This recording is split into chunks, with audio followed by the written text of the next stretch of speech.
아모스 1장 1에서 15절 말씀입니다. 아모스 1장. 유다 왕 우시아의 시대, 곧 이스라엘 왕 요아스의 아들 여로보암의 시대 지진전 2년에 드고와 목자 중 아모스가 이스라엘에 대하여 이상으로 받은 말씀이라. 그가 이르되, 여호와께서 시온에서부터 부르짖으시며 예루살렘에서부터 소리를 내시리니 목자의 초장이 마르고 갈멜산 꼭대기가 마르리로다. 여호와께서 이와 같이 말씀하시되, 다메섹의 서너 가지 죄로 말미암아 내가 그 벌을 돌이키지 아니하리니 이는 그들이 철 타작기로 타작하듯 길르앗을 압박하였습니다. 내가 하사엘의 집에 불을 보내리니 베나닷의 궁궐들을 사르리라. 내가 다메섹의 빗장을 꺾으며 아웬 골짜기에서 그 주민들을 끊으며 벳에덴에서 규 잡은 자를 끊으리니 아람 백성이 사로잡혀 기르에 이르리라. 여호와께서 말씀하셨느니라.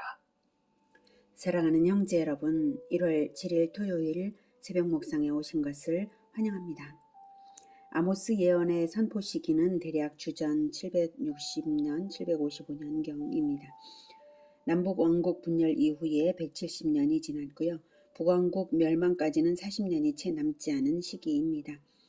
본서의 배경은 호세아서와 유사하게 북왕국 제13대 왕 여로보암 2세와 남왕국 제10대 왕 우시아가 통치하던 때 두 왕국이 다 솔로몬 이후 가장 번영했던 반면에 종교적으로는 교만이 극에 달하여서 여호와 경배를 소홀히 하고 각종 우상 숭배에 취해 있었던 그러한 때입니다. 이러한 때에 아모스는 남유다 사람으로서 북왕국을 향하여서 심판을 경고하면서 공의의 회복을 촉구했는데요.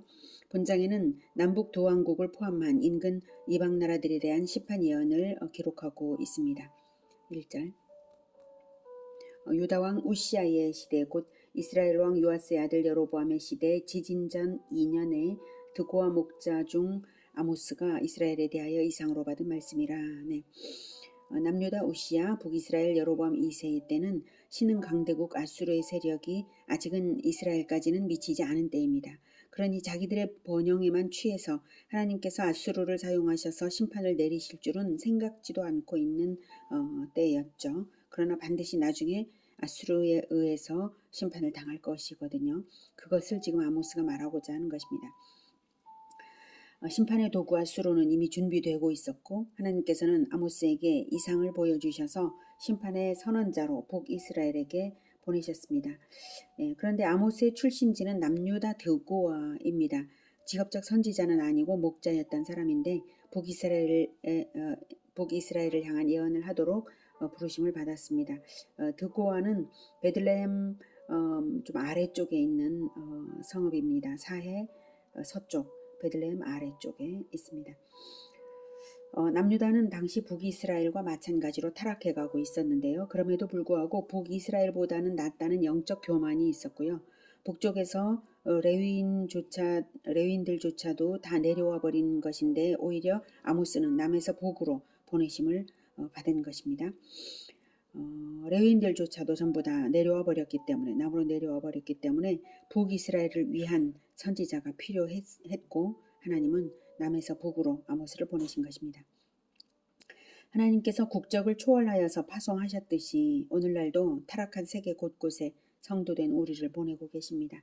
우리가 가야 할 곳이 그 어떤 곳이든지 아모스처럼 순종되어야 함을 느끼게 합니다. 1절에 지진 전 2년이라고 하는데요. 이것은 아모스가 이상을 봤던 시기를 밝히고 있는데 이 지진에 대해서는 설명이 없습니다만 설명이 필요 없을 만큼 그 당시에는 널리 알려진 사건이었기에 당시 사람들은 지진 전이라는 말만 해도 언제인지 알아듣는 일반화된 표현인 것이죠. 지진 전 몇 년 이런 표현들을 썼기 때문에 아모스가 이런 표현으로서 자기가 언제 이상을 받았는지, 언제 하나님께서 자기를 부르셔서 그 예언들을 주셨는지 그것을 말하고 있는 거예요. 지진 전 2년이었다. 자, 아마도 아모스가 예언한 재앙의 시작으로 지진이 주어진 듯하고요. 그것을 아모스가 훗날 회고하면서 본서를 기록한 것으로 봅니다. 그리고 이스라엘에 대하여 이상으로 받은 말씀이라 본서의 내용은 북이스라엘을 대상으로 하고 여호와로부터 받은 말씀임을 분명히 밝히고 있습니다. 네. 자, 2절 그가 이르되 여호와께서 시온에서부터 부르짖으시며 예루살렘에서부터 소리를 내시리니 목자의 초장이 마르고 갈멜산 꼭대기가 마르리로다. 시온과 예루살렘은 남유다의 수도이고 성전이 있는 도성입니다. 아모스의 예언의 대상이 북이스라엘인데도 하나님께서 시온과 예루살렘에서 말씀을 선포하신다고 하는 것은 베델과 단에 금송아지 우상을 세운 북이스라엘 어디에도 하나님이 계시는 성전이 없다는 메시지를 줍니다. 북이스라엘을 향해서도 하나님은 시온에서 부르짖으시는 것입니다. 부르짖으시는 내용은 목자의 초장이 마르고 갈멜산 꼭대기가 마르리로다 라는 것입니다. 목자의 초장이 마른다. 남유다에는 목자이신 하나님이 계시죠. 근데 그 초장이 마릅니다. 즉 남유다가 황폐해질 것이라는 뜻이고 갈멜산은 북이스라엘의 산인데요. 삼림이 울창하고 아름다워서 팔레스틴 지역에서 제일 가는 비옥한 곳으로 유명한 산입니다. 그토록 아름다운 곳이 황폐화된다면 다른 곳은 더 이상 언급할 필요도 없을 정도로 전체가 황폐화될 것이라는 뜻이죠. 자, 그러면 이 남유다와 북이스라엘이 이 정도가 된다면 다른 이방들은 어떠한가? 이어서 3절부터는 아람에 대한 예언이고 여러 이방 나라들에 대한 심판 예언이 줄을 잇게 됩니다. 3, 4절 여호와께서 이와 같이 말씀하시되 다메섹의 서너 가지 죄로 말미암아 내가 그 벌을 돌이키지 아니하리니 이는 그들이 철타작기로 타작하듯 길르앗을 압박하였음이라. 내가 하사엘의 집에 불을 보내리니 베나닷의 궁궐들을 사르리라. 네, 아모스는 자기가 전하는 예언이 여호와께서 말씀하신 것임을 분명히 밝히면서 말하고 있습니다. 여호와께서 이와 같이 말씀하시되. 네. 다메섹은 아람의 수도입니다. 그러므로 다메섹은 아람을 대표해서 말하는 것이고요. 서너 가지 죄는 세 가지나 네 가지의 죄만을 말하는 것이 아니라 세 번, 네 번 거듭 반복되는 죄를 말합니다. 즉 심판을 결정하고 돌이키시지 않을 만한 충분한 많은 죄를 가리키는 관용적인 표현입니다. 그래서 그 벌을 돌이키지 아니하리니 라고 하시죠. 서너 가지 죄로 인해 벌을 돌이키지 아니하리니 이 표현을 여러 번 사용하십니다. 이게 아주 중요한 표현입니다. 여기서는 자, 그 죄는 철타작기로 타작하듯 길르앗을 압박하였습니다. 즉 길르앗은 북이스라엘의 요단 동쪽을 말하고요. 이스라엘 왕 예후 때에 아람 왕 하사엘이 침입하여서 저지른 악행을 말하고 있습니다. 철타작기는 당시의 첨단 타작 기구로 농기구의 쇠바퀴에 톱니를 달아서 곡초를 분쇄하는 기계인데요. 마치 그런 것처럼 이스라엘에게 잔인하게 행하였던 것을 말하고 있는 것입니다. 열왕기하 8장 11, 12절에 보면 그렇게 할 것을 그 전에 선지자인 엘리사가 하사엘에게 아람 왕 하사엘에게 예언한 아람 왕이 될 하사엘에게 예언한 장면이 있는데요. 열왕기하 8장 11, 12절 읽어드리겠습니다. 하나님의 사람이 그가 부끄러워하기까지 그의 얼굴을 쏘아보다가 오니 하사엘이 이르되 내 주여 어찌하여 오시나이까 하는지라. 대답하되 네가 이스라엘 자손에게 행할 모든 악을 내가 알미라. 네가 그들의 성에 불을 지르며 장정을 칼로 죽이며 어린아이를 맺히며 아이벤 부녀를 가리리라. 이렇게 예언한 대로 하사엘이 그렇게 행하였으므로 하나님의 공의에 따라 다메섹에 이제는 심판하시지 않을 수 없으신 것입니다. 4절 내가 하사엘의 집에 불을 보내리니 베나닷의 궁궐들을 사르리라. 불을 보낸다는 것은 전쟁을 말하고요. 하사엘은 이스라엘을 괴롭힌 대표적인 아람 왕입니다. 베나닷은 아람 왕의 이름인데요. 베나닷 1세, 2세, 3세가 있습니다. 여기서는 하사엘의 아들 베나닷 3세를 말합니다. 하사엘의 죄로 인해서 그 왕가인 베나닷의 궁궐들이 전쟁으로 불태워질 것을 말씀하신 것입니다. 내가 다메섹의 빗장을 꺾으며 라는 것은 아람의 도성인 다메섹 성문이 적군에게 파괴되어 점령될 것을 말합니다. 5절 내가 다메섹의 빗장을 꺾으며 아웨인 골짜기에서 그 주민들을 끊으며 베데덴에서 귀 잡은 자를 끊으리니. 아웬과 벳에덴은 아람의 우상숭배의 상징적 처소이고요. 정치적, 종교적 중심지인데 하나님의 심판으로 완전한 패망이 있다는 예언입니다. 예. 아람 백성이 사로잡혀 기르에 이르리라. 이 말은 기르는 현재의 아르메니아의 북쪽 카스피해로 연결된 쿠르 강변인데요. 원래 아람족 속의 조상이 살던 곳입니다. 아람이 다메섹에서 쫓겨나 과거 조상이 살았던 곳으로 되돌아가게 된다는 예언인데요. 이 예언대로 아수르의 디글랏 빌레셀의 공격으로 인해서 아람의 시련이 되었습니다. 하나님의 철저한 심판인 것이죠. 완전히 돌아가게 하겠다는 것이니까요. 예, 여호와께서 말씀하셨느니라. 다시 한번 아모스는 이 예언이 하나님으로부터 주어진 것임을 확인시키고 있습니다. 6절부터는 블레셋에 대한 예언입니다. 여호와께서 이와 같이 말씀하시되 가사의 서너 가지 죄로 말미암아 내가 그 벌을 돌이키지 아니하리니 이는 그들이 모든 사로잡은 자를 끌어 에돔에 넘겼습니다. 내가 가사성에 불을 보내리니 그 궁궐들을 사르리라. 내가 또 아스돗에서 그 주민들과 아스글론에서 귤을 잡은 자를 끊고 또 손을 돌이켜 에그론을 치리니 블레셋에 남아있는 자가 멸망하리라. 주 여호와께서 말씀하셨느니라. 네, 가사는 6절, 6절 가사는 블레셋의 5대 도시 중 가장 중요한 도시입니다. 다메섹이 아람을 대표하듯이 가사가 블레셋 전체를 대표하는 용어로 쓰였습니다. 여기서도 서너 가지 죄로 말미암아 내가 그 벌을 돌이키지 아니하리니 라고 동일한 표현을 쓰고 계시죠. 이 동일한 표현을 반복적으로 사용하는 것이 이 본장에서의 주제를 강조하는 것입니다. 공의의 심판을 결코 돌이키지 않겠다 이 뜻이죠. 그 정도로 쌓인 죄들이라는 것입니다. 사로잡은 자들을 끌어 에돔에 넘겼음이라. 이 말은 남유다 제5대 왕 여호람 때에 블레셋이 침입하여서 왕의 아들과 아내들을 탈취해간 사건을 말하는 것으로 보는데요. 왕의 아들과 아내들만을 탈취해간 건 아니죠. 많은 사람들을 탈취해갔는데 에돔은 당시 근동의 무역 중심국이었고요. 특히 인신매매가 성행했던 나라였습니다. 그래서 블레셋만 아니라 두로나 시돈도 종종 이스라엘 백성들을 사로잡아서 에돔에 팔아 넘겼습니다. 이런 블레셋의 죄를 하나님은 결코 용서하시지 않고 심판하십니다. 아스돗, 아스글론, 에그론 모두 블레셋의 도시들이고요. 완전한 멸망 선언을 지금 하고 계십니다. 이 예언대로 히스기야 통치 때에 주전 701년에 아수르 왕 산헤립이 남유다를 공격할 때에 블레셋 역시 공격을 당했고요. 애굽 왕 바로 느고의 무기토 전쟁 당시인 주전 609년에서 608년 경에도 공격을 당했습니다. 블레셋은 유다 바로 옆 지중해 연안의 나라여서 유다가 공격을 당할 때 동시에 블레셋도 공격을 당한 것입니다. 최종적으로는 헬라 제국에 의해서 블레셋은 완전 정복되었습니다. 다음은 두로에 대한 예언입니다. 9절. 여호와께서 이와 같이 말씀하시되 두로의 서너 가지 죄로 말미암아 내가 그 벌을 돌이키지 아니하리니 이는 그들이 그 형제의 계약을 기억하지 아니하고 모든 사로잡은 자를 에돔에 넘겼습니다.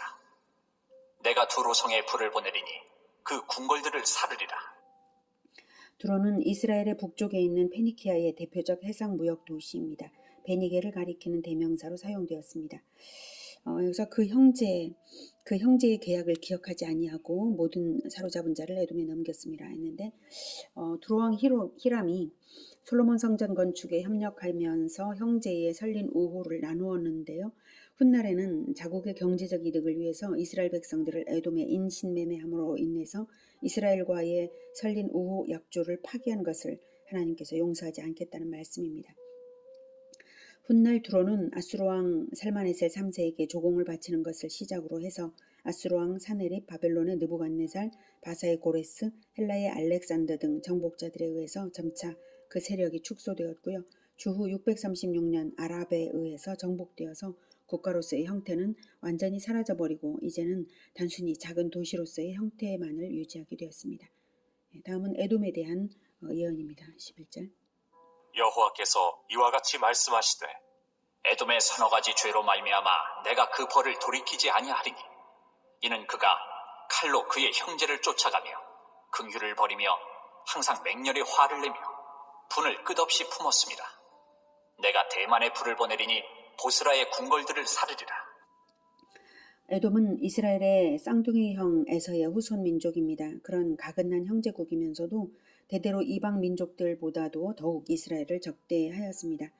대만은 에서의 후손 대만의 이름을 딴 에돔의 도시이고요. 에돔을 대표하는 대명사로 쓰였습니다. 보스라는 대만의 중심 도시입니다. 에돔의 멸망은 유대 혁명에 성공하여서 한때 유대 왕국을 세웠던 마카비와 요한 힐카누스가 차례로 정복하여서 유대교로 개종시킴으로써 이루어졌고요. 최종적으로는 주후 70년 로마에 의해서 예루살렘 함락 때에 에돔 역시 역사에서 자취를 감췄습니다. 다음은 암몬에 대한 예언입니다. 13절.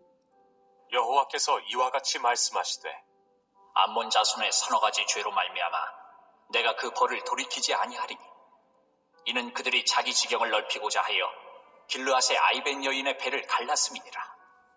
내가 라빠성에 불을 놓아 그 궁궐들을 사르되 전쟁의 날의 외침과 회오리 바람의 날의 폭풍으로 할 것이며 그들의 왕은 그 지도자들과 함께 사로잡혀 가리라. 여호와께서 말씀하셨느니라. 암몬은 요단강 동쪽에 있는 나라인데요. 이스라엘에게는 형제 민족이니 암몬을 치지 말라라고 하나님께서 출애굽 때에도 타이르신 것이 있어서 이스라엘이 순종했었습니다. 그런데 암몬이 먼저 이스라엘을 사사 시대 때도 여러 번 침략을 했고 그래서 다윗 때에 암몬의 수도 라빠성을 점령해서 조공을 받게 되었었죠. 길르앗은 요단 동쪽 이스라엘의 영토인데 늘 암몬의 공격 대상이 되었습니다. 여기서 암몬이 길르앗의 아이벤 여인의 배를 갈랐음이니라 라고 말하는 사건은 구체적으로는 어떤 사건인지 알 수 없죠. 그러나 암몬이 늘 길르앗을 침략했으므로 그럴 때 일어난 사건이었을 것으로 봅니다. 라빠성의 완전한 멸망은 바벨론 왕 느부갓네살이 애굽을 원정할 당시에 이루어졌습니다. 이 모든 예언들의 공통점은 그들의 죄들에 의해 하나님의 공의의 심판이 결코 돌이킬 수 없게 되었다는 것입니다. 아모스는 하나님의 공의의 심판이 반드시 있음을 이렇게 이방 나라들에 대한 예언으로 주고 있는데요. 이것은 유다와 이스라엘 역시 하나님의 공의의 심판을 피할 수 없음을 알리려고 먼저는 이방 나라들에 대하여 먼저 말하고 있는 것입니다.